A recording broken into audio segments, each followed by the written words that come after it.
for the folks that are watching the replay, what we're going to do, try to do today is to use ChatGPT to actually do some business analysis work for us, other than just helping us learn how to do discovery and helping us learn a new domain. I'm going to try to actually get it to see if it'll start writing some requirements for us today.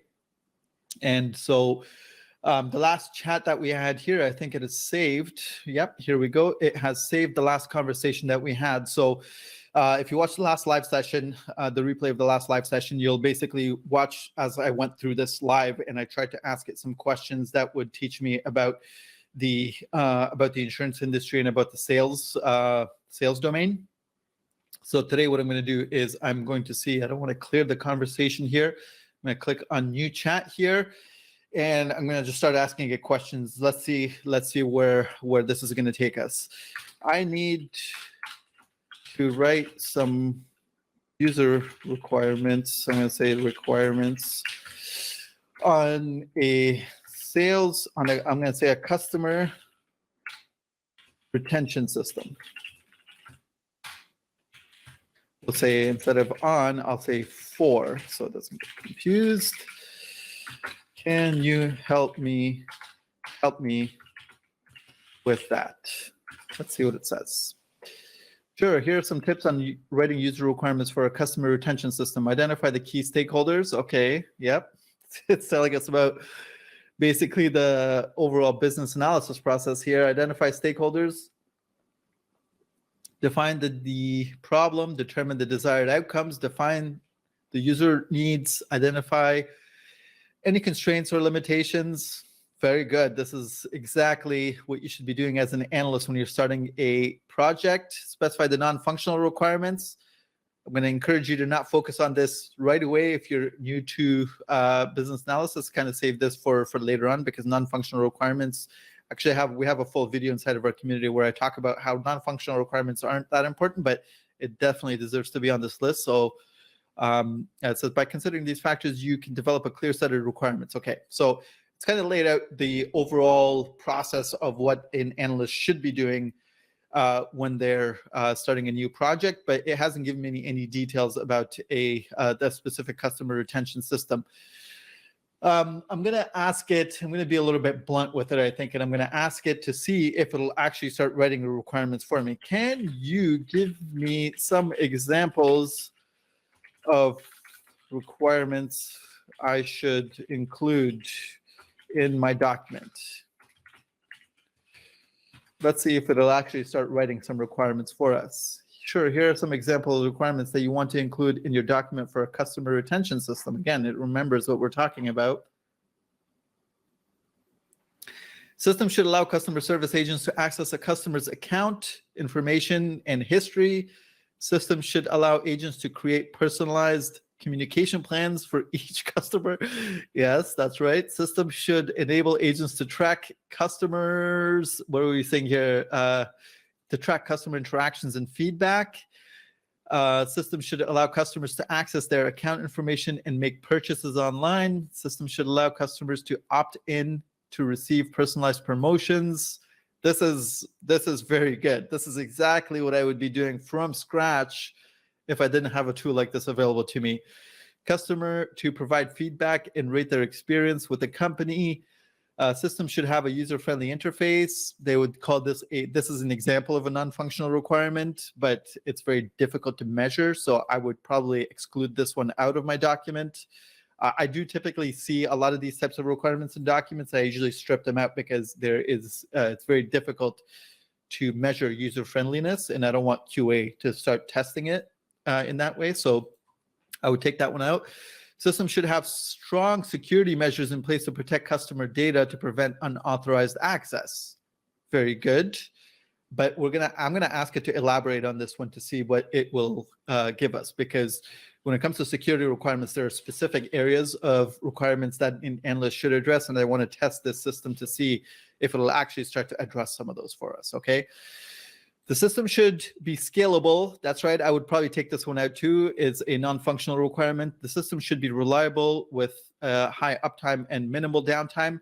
So yeah, so some of the non-functional requirements you can see here, I would take out the security one I would keep in, but not in the form that it's currently written, right? So what I would do with this requirement here is I would say, can you please elaborate on 8? And I think, so yeah, that's the security one. Let's try to get it to see if it'll actually start writing my requirements for me. It's important for a customer retention system to have strong security measures in place, which means data encryption, secure login. The system should require users to authenticate their identity before accessing customer-sensitive data. That's right. This could include things like password requirements, two-factor authentication, or biometric authentication.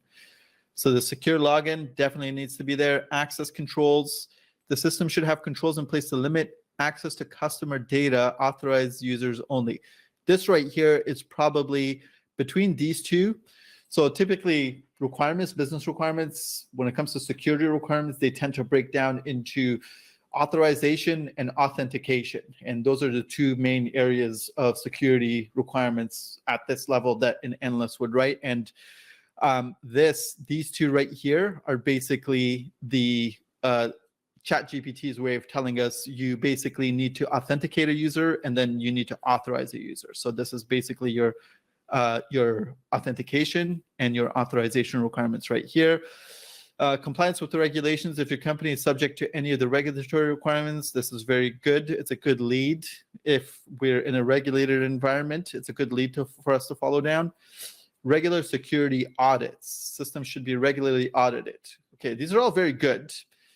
But the two that I'm interested in getting the system to write for me are, I'm going to say, mostly around access controls, because this one here tends to be a little bit more straightforward. A lot of developers and architects already know how to build secure logins, and so they won't require us to do a lot of requirements work in that area. There are some exceptions, but in your requirements and when you get into your detailed specifications, your team is going to want to know in detail about what kind of access controls we need to have in place. And so this, again, is the authorization. I'm going to say, can you give me a few examples of 3? Let's see if it is willing to go down the road to do this for us. And I'm going to progressively ask it more and more and more detailed questions to see if I can actually get it to write detailed specifications for me when it comes to security, when it comes to the requirements we're looking at right now. System should allow agents to log customer interactions. System should allow agents to record notes.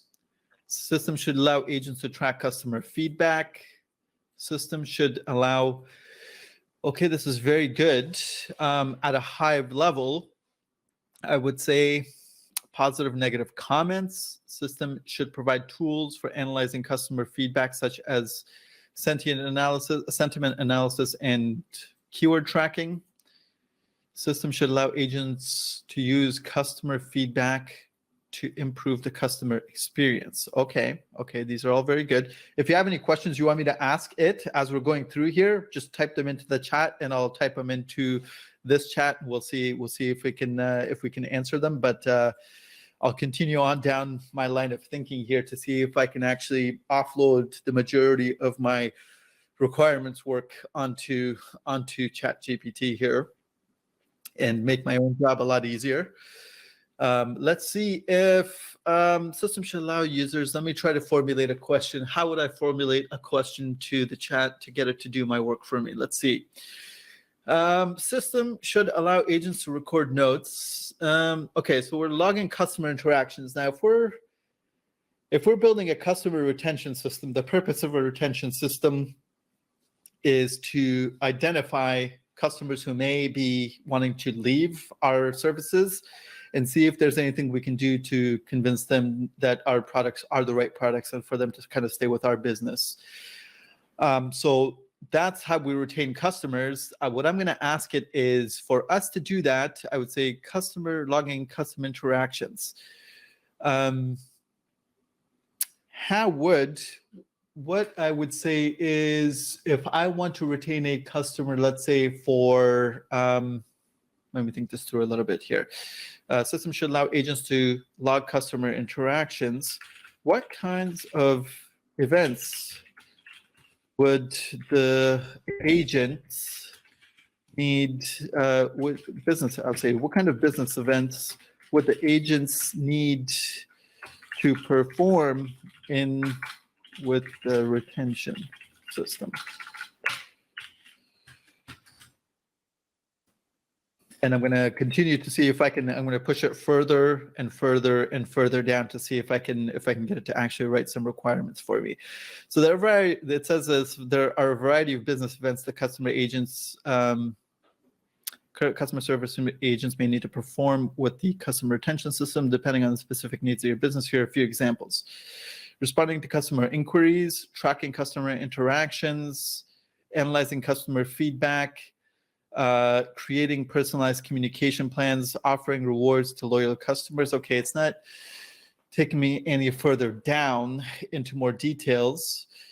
I'm going to say, I'm going to be very blunt with it. I'm going to say, can you write me a user story for responding to customer inquiries?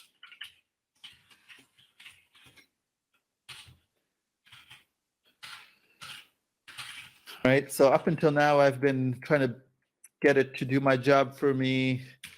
Inquiries, let's spell that right. I've been trying to get it to job for me in a roundabout way, but I'm just going to flat out ask it to do my job. Sure. Here's a user story for responding to customer inquiries using a customer retention system. As a customer service agent, I want to be able to access a customer's account information. This is great, actually. So it is willing to do my job for me, it seems like, if I just be totally upfront about what my intentions are.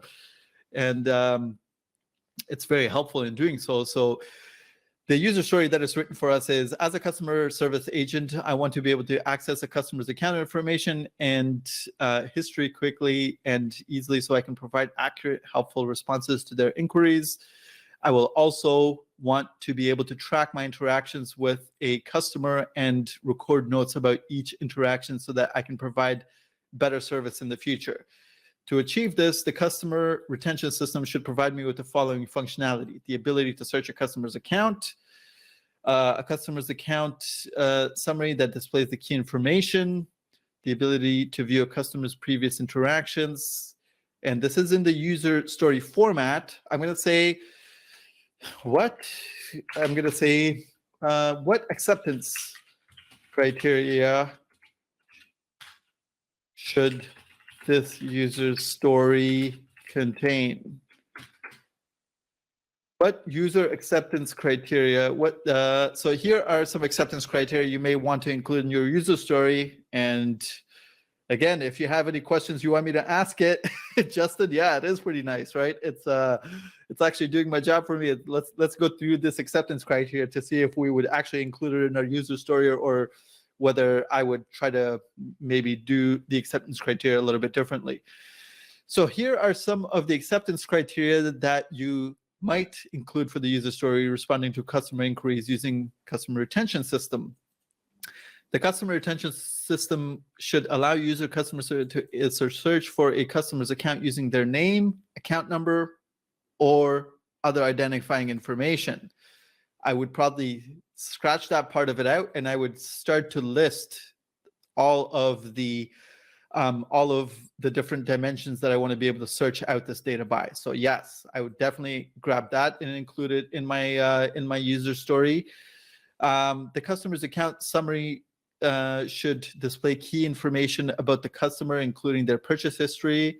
The customer retention system should allow agents to view customers' previous interactions. All right, it's pretty good. I'll take a look at the chat here to see if you guys have any questions. No questions so far. I'll continue going down. I'm going to try to get it to write a detailed specification for me if I possibly can here. So we are making some progress in getting more detail. Can you give me a full list for one? Let's see if it'll actually give me the full list. Certainly, the ability to search a customer. So here's a list of specific functionality that you might include in a customer retention system user story responding to customer inquiries. The ability to search customers using their name, account number, email address, phone number, and other identifying information, the ability to purchase a customer's account using advanced search criteria such as location, purchase history, preferences. Absolutely. The ability to view a customer's account summary, which should include their contact information, purchase history, communication preferences, and other outstanding issues or concerns. The ability to view a customer's previous interactions with the company, including phone calls, emails, and in-person meetings. This is this is very good. I'm using all of this in my user story if I'm building a new retention system here. The ability to view and respond to a customer's inquiries, complaints via phone, email, or chat. The ability to escalate customer issues to a superior or other appropriate team members if necessary. By including these types of functionality in your customer retention system, you can help ensure that your customer service team has the tools and information that they need. This is very, very good. So I'm going to grab all of this and put it into my user story and some of the acceptance criteria. I'm going to say what limitations. I'm going to say, okay, what limitations. I'm going to see what kind of limit, if it'll start identifying some of the limitations that we should be imposing. So essentially what I'm doing here now is I'm trying to get this system to actually even go one level deeper and start to identify some of the rules that our developers should be building in that kind of constrains our ability to search. Okay. So the ability to search customer account using their name. What kind of, I'm going to say customer account using their name. What kinds of limitations should I include in my user story for, I'm going to say, so I'll say search. I'm going to just copy that to make sure I can remember.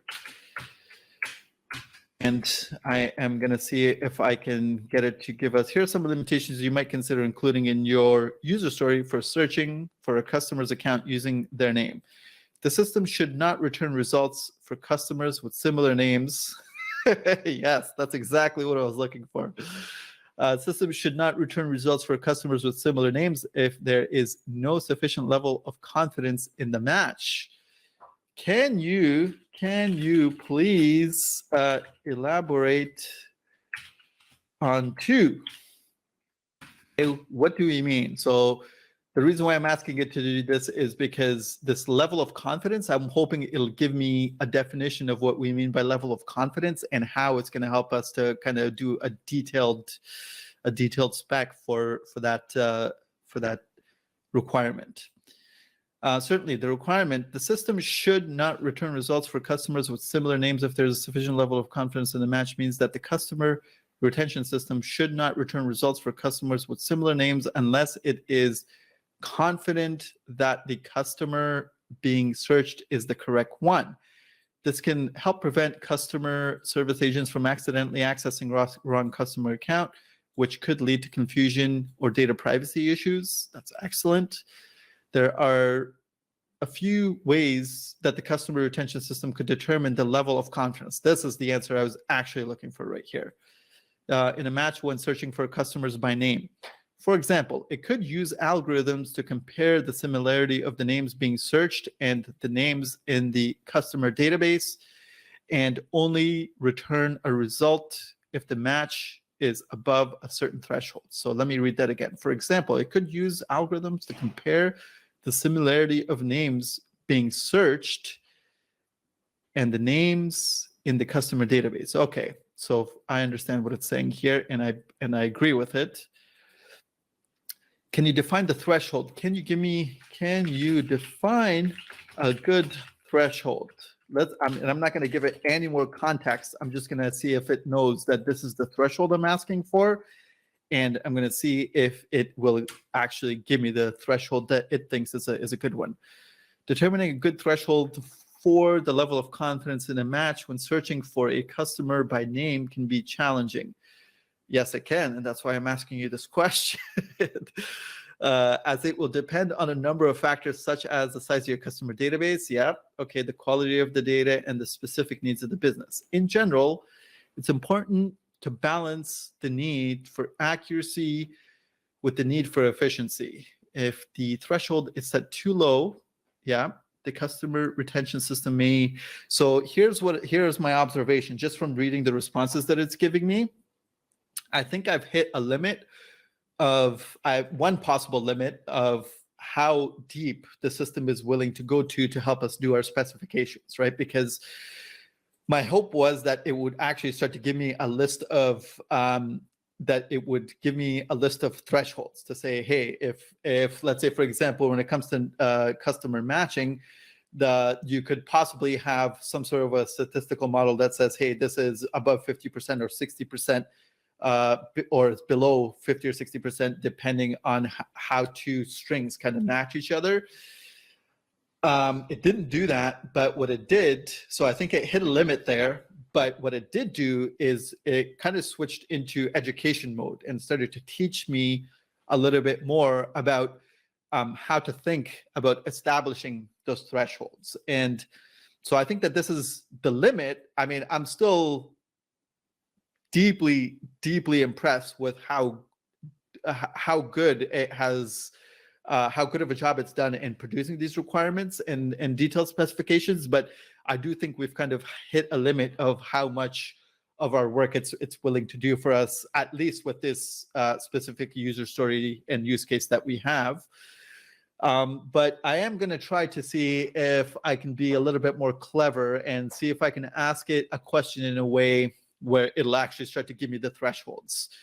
Okay, so I'll read the response in full, and then I'm going to try to formulate a question to see if I can get it to actually, go beyond this limit itself and go a little bit deeper. Okay, so it says, here are the things you want to consider when you're trying to determine a good threshold. And it says, in general, it's important to balance the need for accuracy and the need for efficiency. I'm going to say, can you give me,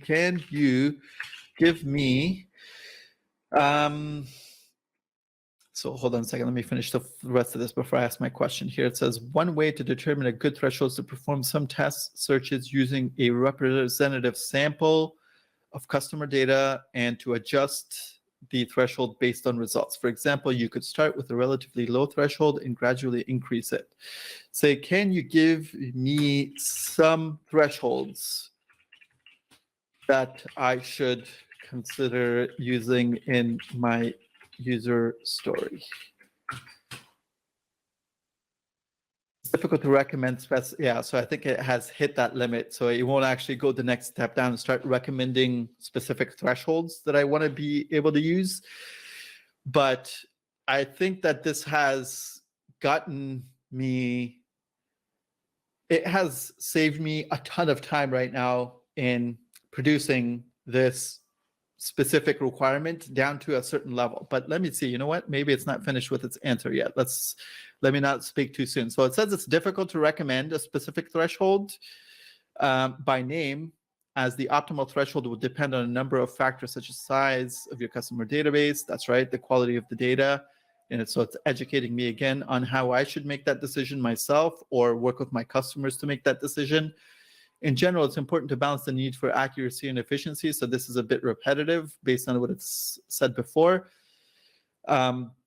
If you set the threshold too low, the customer retention system may return too few results, making it difficult to search, making it difficult for customer service agents to find the correct customer. On the other hand, if you set the threshold too high, the system may not return any results at all.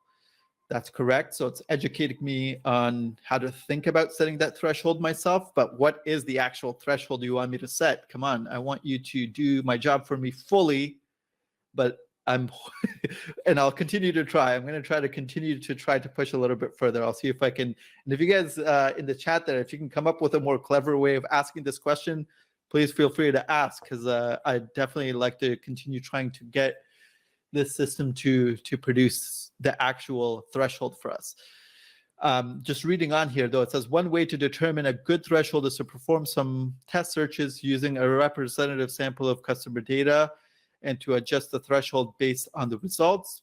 For example, you could start with a relatively low threshold, such as 50%, and gradually increase it until the number of until the number of false positive is minimized. Okay, understood.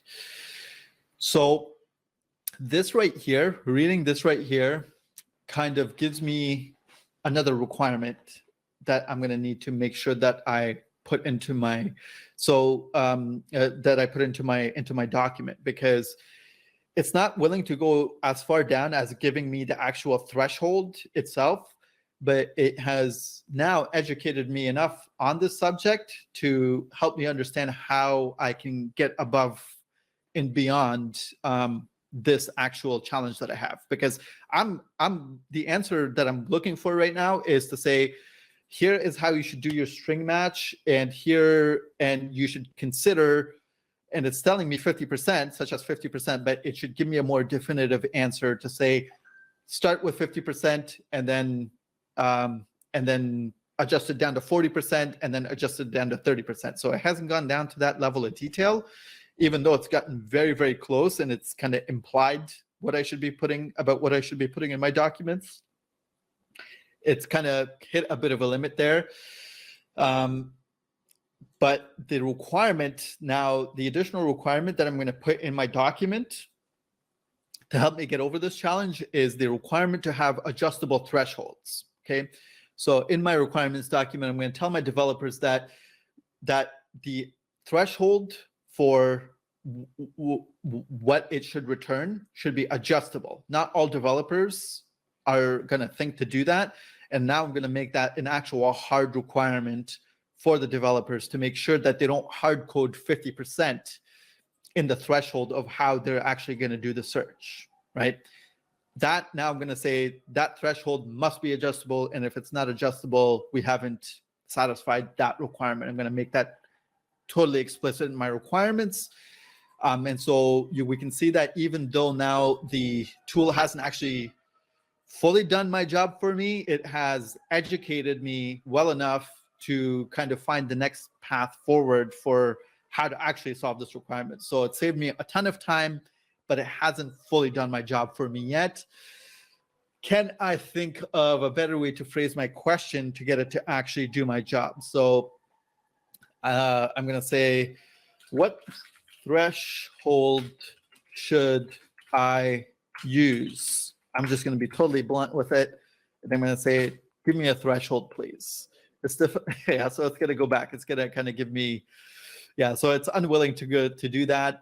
And I'm struggling to find a more clever way of asking that question to see if I can get it to give me a threshold. I'll take a look at the chat here to see. All right, nice. Justin says, how to uniquely identify entities, clients in client retention systems. You know what? I'm going to copy that. Thank you for that, Justin. I'm going to copy that. I'm going to drop it into here. And let's see if we can phrase it, phrase a question asking it in this way. How to uniquely identify entities, clients in the client retention system. Yeah, the client retention system. How can we uniquely identify entities, clients in the client retention system? I'll say effectively to get the best results from our search. Let's see if it'll do that. Let's see if we can outsmart it into giving us the answers that we're looking for. Probably not, but let's give it a try. There are a few different strategies that you can use to uniquely identify entities or clients in a customer retention system in order to get the best results from your search. Use a unique identifier if your business assigns unique identifiers to each of its clients. Okay, so it's not. So it's telling us how to set up the data. It's saying so you can. So I'm reading right here. It's saying if your business assigns unique identifiers to each of its clients, such as the account number or custom IDs, you can use these identifiers to search for specific clients in the system. Okay, we can do that, but I don't want to search by unique identifiers. Customer calls me up or calls up one of our retention specialists, and I don't want to ask them their customer ID. I want to say, oh, you're thinking about leaving us, Jordan. And I want to just type in Jordan into my system here. So good suggestion, but I'm not going to use it. Use multiple search criteria, such as relying on a single, instead of relying on a single search criteria, such as the client's name, you can use multiple criteria to narrow down the search and increase the confidence in the match. For example, you could use the client's name in combination with their location. So I could type in basically Jordan in, let's say, Chicago, Illinois. So that is a good suggestion. I could quickly type in Jordan, Chicago, Illinois, and see how many how many customers it'll pull up.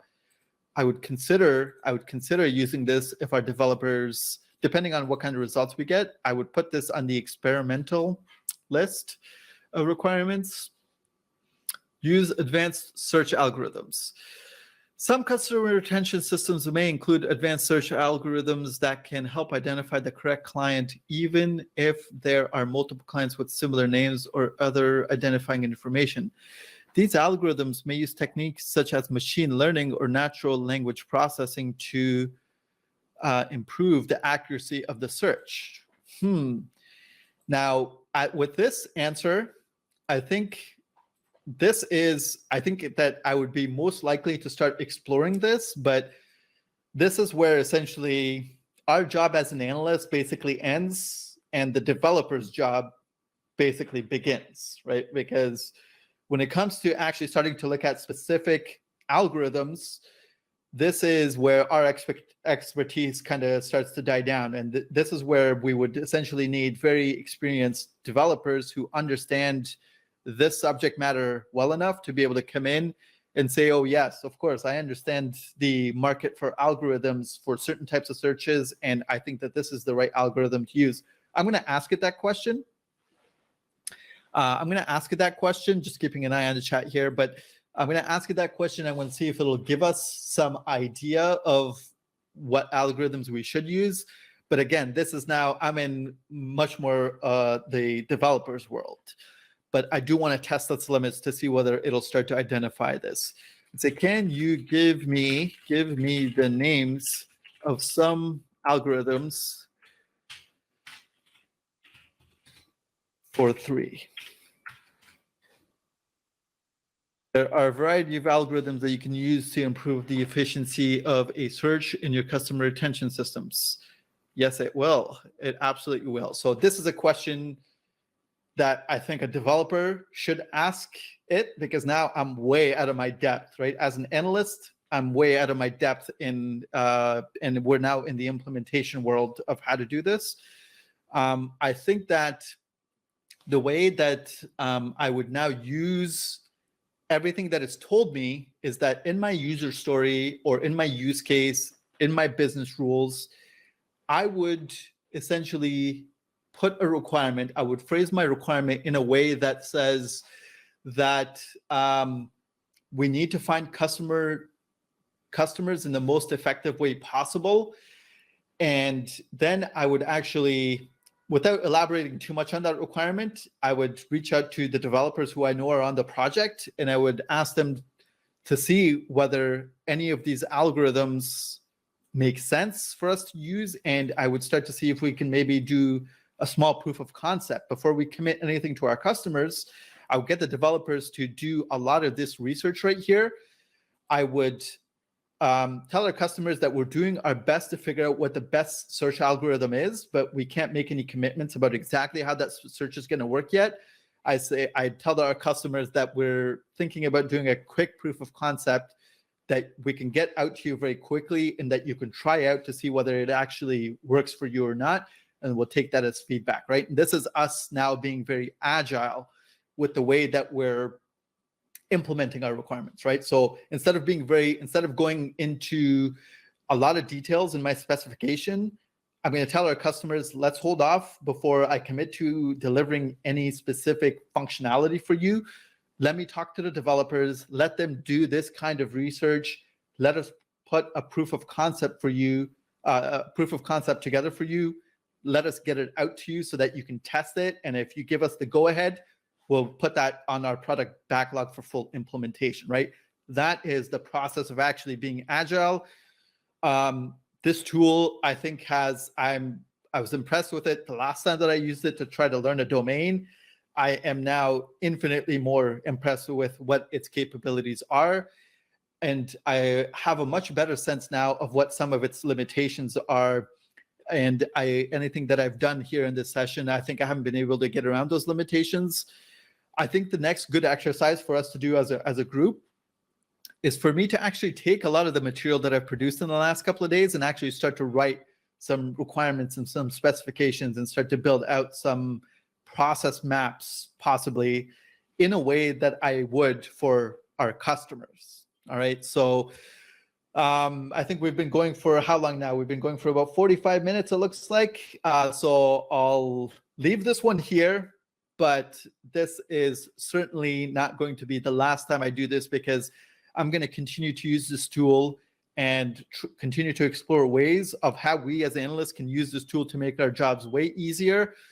And I think once I get a good idea of where some of its limitations currently are, I think I'll be in a good position to maybe make some predictions about how this is going to kind of change our jobs as analysts. So if you have any questions in the chat, please put them in here. Let's see if we have here something, along those lines. Yep, Justin. But if you have any other questions, pop them into the chat. If not, I'm going to leave this one here, but certainly this is not going to be the last time that we'll be doing this. And so I'll quick look at the chat here to see if we have any questions popping up that I should ask it. All good. Thanks for the demo. You're absolutely welcome. No questions. We'll call it a day on this one, and we'll be back for the next one. So thank you all for taking the time to join me here.